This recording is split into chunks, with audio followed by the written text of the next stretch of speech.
Hello everyone, ई हिंदी शाला में आप सभी का स्वागत है। आज हम करेंगे पर्वत प्रदेश में पावस कविता के एमसीक्यू प्रश्नोत्तर तथा अन्य प्रश्नोत्तर पर चर्चा। तो चलिए शुरू करते हैं आज की कक्षा। सबसे पहले एमसीक्यू प्रश्न यानी बहुविकल्पीय प्रश्न। सबसे पहला प्रश्न है, पर्वत प्रदेश में पावस कविता के कवि कौन हैं?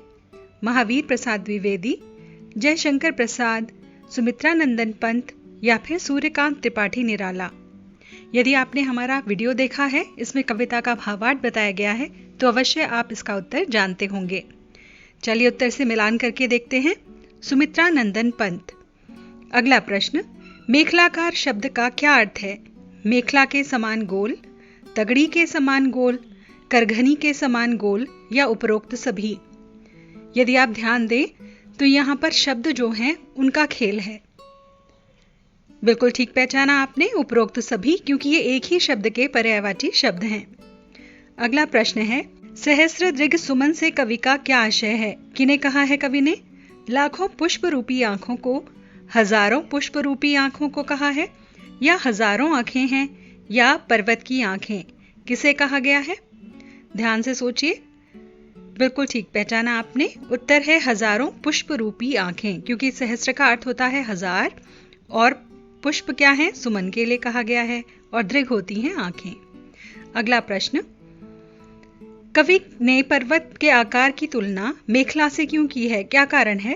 पर्वत की विशालता के लिए, पर्वत की विशालता और प्रकृति की सुंदरता को दर्शाने के लिए, पर्वत की सुंदरता को दिखाने के लिए, या फिर केवल सुंदरता के लिए? क्या कारण हो सकता है? चलिए उत्तर देखते हैं। पर्वत की विशालता और प्रकृति की सुंदरता को दिखाने के लिए। अगला प्रश्न, कवि ने तालाब की तुलना किसके साथ की है? दर्पण के साथ, जलाशय के साथ, पारे के साथ या फिर सरोवर के साथ? ध्यान से सोचें।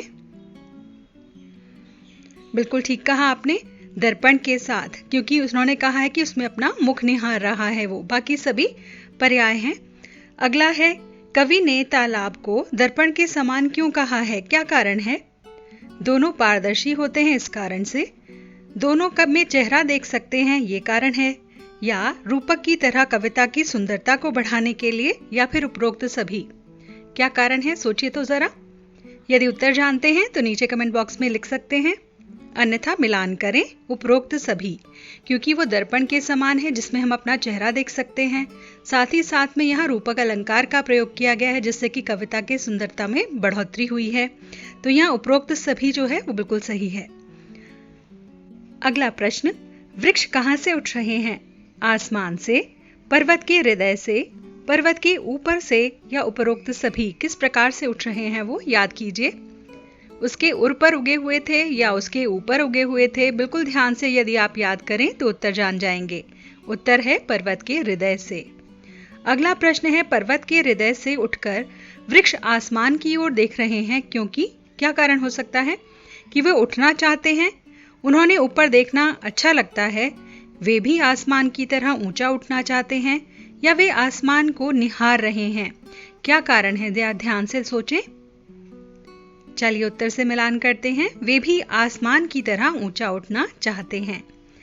ऊंचे वृक्ष किसका प्रतीक हैं? शांत वातावरण का, ऊंचा उठने की इच्छा का, मन की शांति का, या इनमें से कोई भी नहीं? ऊंचा उठने की इच्छा का। अगला प्रश्न देखते हैं।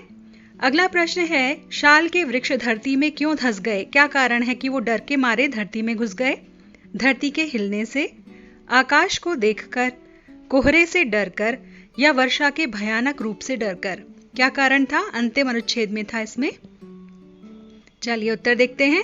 वर्षा के भयावह रूप से डरकर, क्योंकि बहुत जोर से मूसलाधार बारिश हो रही थी, उसका भयावह रूप देखकर वो धंस गए।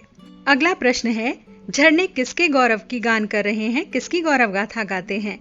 पर्वत की श्रेष्ठता, सौंदर्य और उसकी महानता की, पर्वत की ऊंचाई का, या पर्वत की महानता का, या पर्वत की श्रेष्ठता का? किसका गुणगान कर रहे हैं वो झरने? चलिए उत्तर से मिलान करके देखते हैं। पर्वत की श्रेष्ठता, सौंदर्य और महानता का। वृक्ष शांत भाव से एकटक आकाश की ओर देख रहे हैं, क्योंकि? क्या कारण है?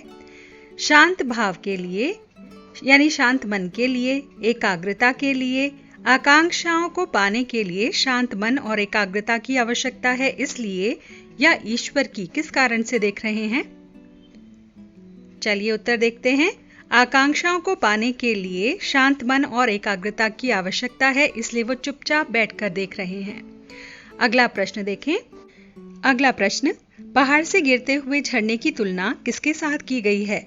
बूंदों के साथ, फूलों के साथ, मोती की लड़ियों के साथ या फिर हारों के साथ? किसके साथ तुलना की गई है? याद कीजिए, पंक्ति में इसका उत्तर छिपा हुआ है। मोती की लड़ियों से निर्झर, है ना? तो उत्तर होगा मोती की लड़ियों के साथ। कवि ने पूरी कविता में किस अलंकार का प्रयोग किया है? कौन सा अलंकार है? उपमा अलंकार, अनुप्रास अलंकार, श्रेष्ठ अलंकार या फिर मानवीकरण अलंकार? ध्यान से सोचें, पिछले वीडियो में हमने इसके बारे में बताया था। मानवीकरण अलंकार। अगला प्रश्न, इस कविता में कवि ने किसका सजीव चित्रण किया है? सुंदरता का, पहाड़ का, झरनों का या फिर पावस ऋतु का? उत्तर यदि जानते हैं तो नीचे कमेंट बॉक्स में लिख सकते हैं। चलिए मिलान करके देखें। पावस ऋतु का वर्णन किया है। अगला प्रश्न है, टूट पड़ा भू पर अंबर, इसमें क्या भाव छिपा है? बादल बरस गए हैं, बादल फट गया है, बिजली गिर गई है या फिर मूसलाधार वर्षा हो रही है? बिल्कुल ठीक पहचाना आपने, मूसलाधार वर्षा हो रही है, यानी बहुत जोर से बारिश हो रही है। अगला प्रश्न, ऊंचे वृक्ष आकाश की ओर किस भाव से देख रहे हैं? प्रसन्न होकर, चुपचाप, हंसते हुए या फिर सोच में डूबे हुए? अगर आपको याद आए तो कविता में इसके बारे में भी लिखा हुआ है कि वो चिंता में डूबे हुए आकाश की ओर देख रहे हैं। अगला प्रश्न, निम्नलिखित में से चित्रात्मक शैली का उदाहरण कौन सा है? अपने सहस्रदृग, अवलोक रहा है बार बार, उड़ गया अचानक लो भूधर या फिर उपरोक्त सभी? ध्यान से सोचें, इनकी किसका चित्र आपकी आंखों के सामने आ जाता है? यहां उत्तर होगा उपरोक्त सभी। अगला प्रश्न देखते हैं। प्रकृति प्रतिपल अपना रूप क्यों बदल रही है? क्या कारण है कि वो पल पल में अपने रूप को बदल देती है? यह प्रकृति का नियम है। कोहरे के कारण, बादल, वर्षा और धूप की आंख मिचौली के कारण या फिर इंद्रधनुष के कारण? किस कारण से हो रहा है? चलिए उत्तर देखें। बादलों, वर्षा और धूप की आंख मिचौनी के कारण ऐसा हो रहा है। अंतिम प्रश्न है, पावस ऋतु में प्रकृति में कौन कौन से बदलाव आते हैं या परिवर्तन आते हैं? झरने गिरने लग जाते हैं, रंग बिरंगे फूल खिलते हैं, आकाश बादलों से घिर जाता है या फिर उपरोक्त सभी? ये बहुत ही आसान प्रश्न है, यहाँ पर उत्तर होगा उपरोक्त सभी। तो बच्चों, ये तो थे एमसीक्यू प्रश्न यानी बहुविकल्पीय प्रश्न।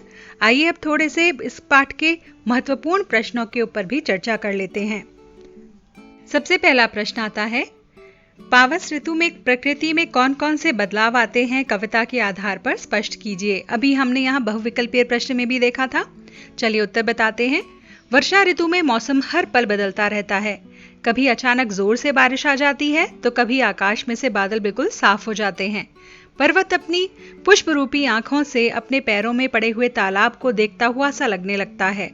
बादलों की धरती पर आ जाने के कारण लगता है मानो आसमान ही धरती पर आ गया हो। कभी कोहरा इतना ज्यादा छा जाता है कि लगता है तालाब में आग लग गई है। तो अब अगला प्रश्न देखते हैं। मेखलाकार शब्द का क्या अर्थ है? कवि ने इस शब्द का प्रयोग यहाँ क्यों किया है? उत्तर है मेखलाकार यानी मेखला के आकार का, यानी कमर में पहनने वाले आभूषण के आकार का गोल। कवि ने यहाँ इसका प्रयोग इसलिए किया होगा क्योंकि वर्षा ऋतु में पर्वतों की जो श्रेणी होती है, यानी जो उनकी पंक्ति बनी हुई होती है, वो इस तरह से लगती है मान लो वो कमर में बांधने वाली तगड़ी हो। अतः कवि ने पर्वतों की तुलना उस करघनी से की है। अगला प्रश्न, सहस्रदृग सुमन से कवि का क्या तात्पर्य है? कवि ने इस पद का प्रयोग किसके लिए किया होगा? ये बहुत आसान है, अभी अभी हमने एमसीक्यू प्रश्नों में देखा था। सहस्रदृग का मतलब होगा हजारों फूल रूपी आंखें। कवि ने फूल पहाड़ की आंखों के समान महसूस किए होंगे। उन्हें लगा होगा मानो ये फूल ऐसे खिले हुए हैं जैसे कि पहाड़ की हजारों आंखें उगाई हों, तो इसलिए कवि ने इसका प्रयोग किया है। अगला प्रश्न है, कवि ने तालाब की समानता किसके साथ दिखाई है और क्यों? यहाँ उत्तर होगा कवि ने तालाब की समानता एक शीशे या आईने के साथ दिखाई है, क्योंकि तालाब पर्वत के सामने आईने का काम करता है, जिसमें पर्वत का पूरा आकार साफ दिखाई देता है, जैसे कि एक शीशे में दिखाई देता है। अगला प्रश्न, पर्वत के हृदय से उठकर ऊंचे ऊंचे वृक्ष आकाश की ओर देख रहे थे, वे किस बात को प्रतिबिंबित करते हैं? कौन सी बात है जो इससे पता चलती है हमें?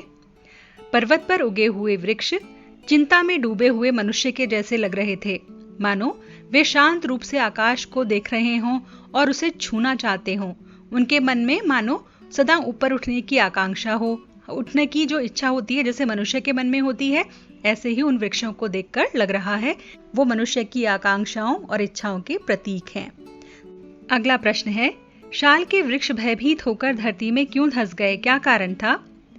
जब धरती पर घनघोर वर्षा होने लगी, मतलब आकाश से बादल जोर जोर से बरसने लगे, तो लगता था मानो पहाड़ गायब हो गया है, पेड़ भी नहीं दिखाई दे रहे थे, चारों ओर कोहरा छा गया था, जिससे केवल धरती पर झरनों के गिरने की आवाज ही सुनाई दे रही थी।